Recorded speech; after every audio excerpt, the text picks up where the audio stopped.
It has been exactly 12 weeks to the day. He's in the background right now, so if you hear him and have a little squawk, that is why.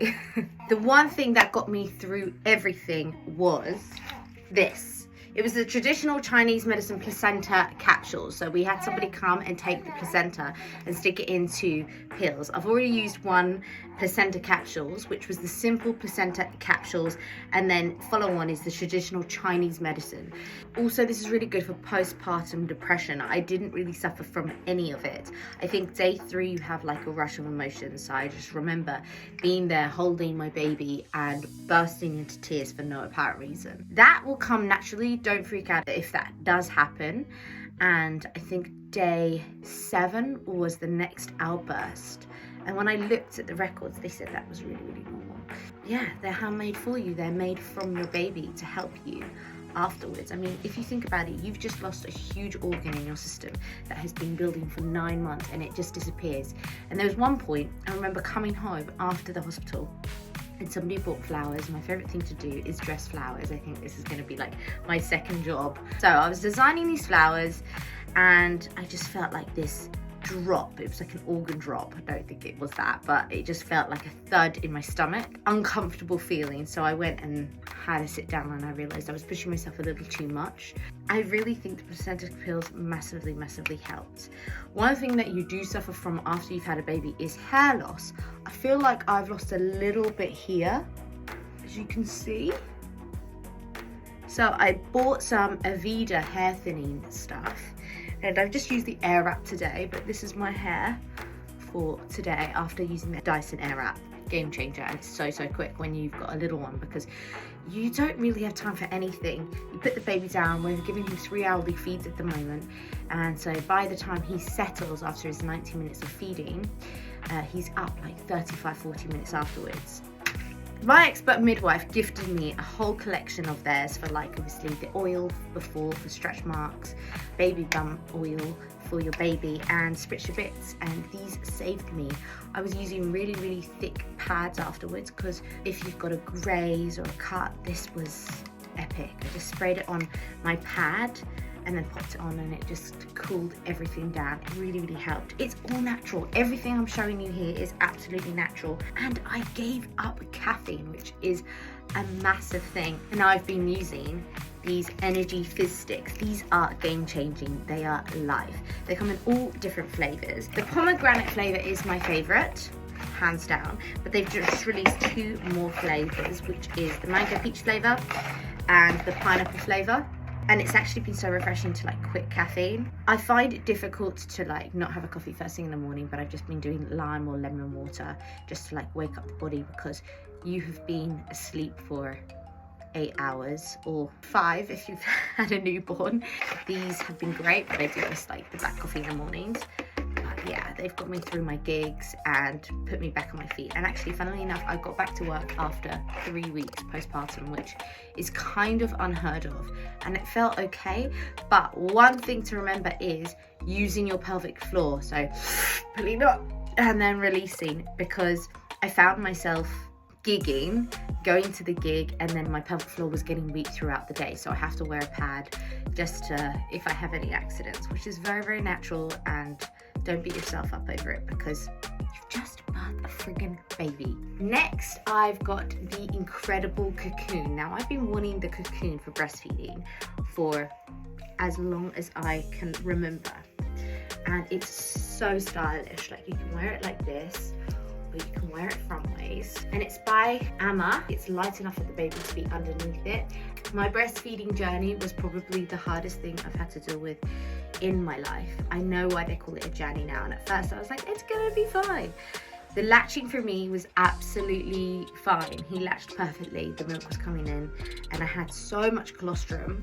However, I needed to get back to work because I was freelance, and I really struggled to conveniently do the pumping with my ELVIE, I caused myself to get mastitis because I was not disinfecting my pump properly. There was 2 days where I had a gig back to back on the Saturday and the Sunday, and I stayed in London, so I needed to pump every 2 hours, and I woke up with the worst mastitis in the world.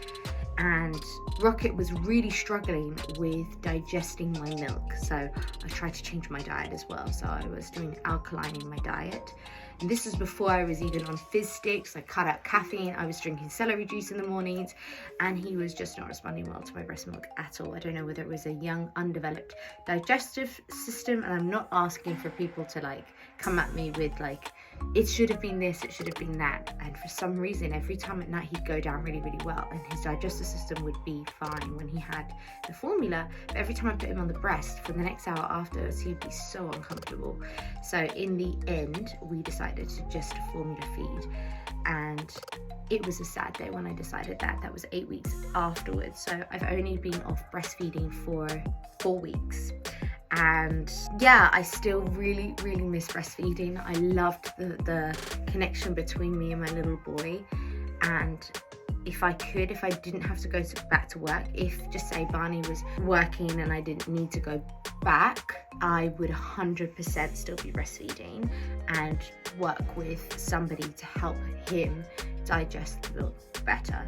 Unfortunately, I didn't take that journey. Anyway, back to the Cocoon. So the Cocoon comes in different colors. We've got this orange one, which I absolutely love, and I also bought this one, and I still wear them now. Gives him a little bit of privacy, but look how stylish it is. I just love it. It's so cute. So, and it's so warm as well. So honestly, the Cocoon from AMMA is a game changer for all you breastfeeding mamas or people that don't even want to breastfeed but they want something stylish. Nursing is a complete, there's not a lot of fashion out there to actually support nursing, annoyingly, and I found the Cocoon probably the most versatile. I'd have my nursing bra underneath it and I'd throw that on top, and for 8 weeks I never took these off. I think Barney's kind of sick of seeing me wear them, but they were so handy. I loved them. My pump of choice is the ELVIE. Is an incredible product. You can't really see it here, but it was wonderful. Just make sure you use a Milton tab if you are out. I did not, and that's why I got an infection for not cleaning up all the bits inside it. It was so handy because I just stuck them under my bra and then it just pumped away, and yeah, basically pumped all my milk, which was amazing. I would take a little ice bag and put the milk into like an ice bag and come home, and I'd have loads of milk for my little one who would be on my breast milk from the fridge. So that's how I managed to work while breastfeeding. So there is a way of you being able to do that. It was just me when I'm on a 5-hour gig having to disinfect it, and I'm still DJing in between, like I don't get breaks. That's what I struggled with. I feel like if you are at a desk, you have time to go to the toilet, get the breast pump, put it in a bowl and just disinfect it properly, whereas I didn't have that luxury. But the ELVIE, I will 100% use it again. I hope there will come a point where I have a second baby and I get to breastfeed for a whole year. I would absolutely love that. More importantly than anything is, after 4 weeks, my period came back. Now, if you are still breastfeeding, your period does not come back at all. My period came back after 4 weeks and I started natural cycles. Now, I absolutely love this product because it's all natural. You just pop it underneath the tongue and check your temperature in the mornings and pop that in the morning first thing, and it tells you when you're fertile and when you're not fertile. You can get a discount code on Charlotte Jonesy's podcast, Mama on a Mission. I'm actually producing that show at the moment, and she has a discount code for natural cycles, so I would really highly recommend it. I alternatively was going to use the coil, but I've had a really bad experience with the non-hormonal coil a long time ago, and I really don't want to put synthetic hormones into my body. So I will be going down the natural cycles route for as long as I possibly can, and the more you track, the more green days you get, so you will know your body more. And the percentage is as high as the pill with natural cycles, which is mad. It's 94%. So go check that out, Natural Cycles, on Mama on a Mission, Charlotte Jonesy's podcast. She's actually done a whole episode with the founder of natural cycles. I'm sure you've heard of it because there's so much advertisement about it. I knew it before I actually did the podcast on it. So yeah, that is my tips for postpartum mummies. I hope you like this so you can take informative decisions. If you have any questions, just fire them over to me. I've left all the links below. And yeah, I hope you're having an amazing journey in your pregnancy and postpartum. I hope you have a very happy, safe delivery. And yeah, for all you mamas out there, love you.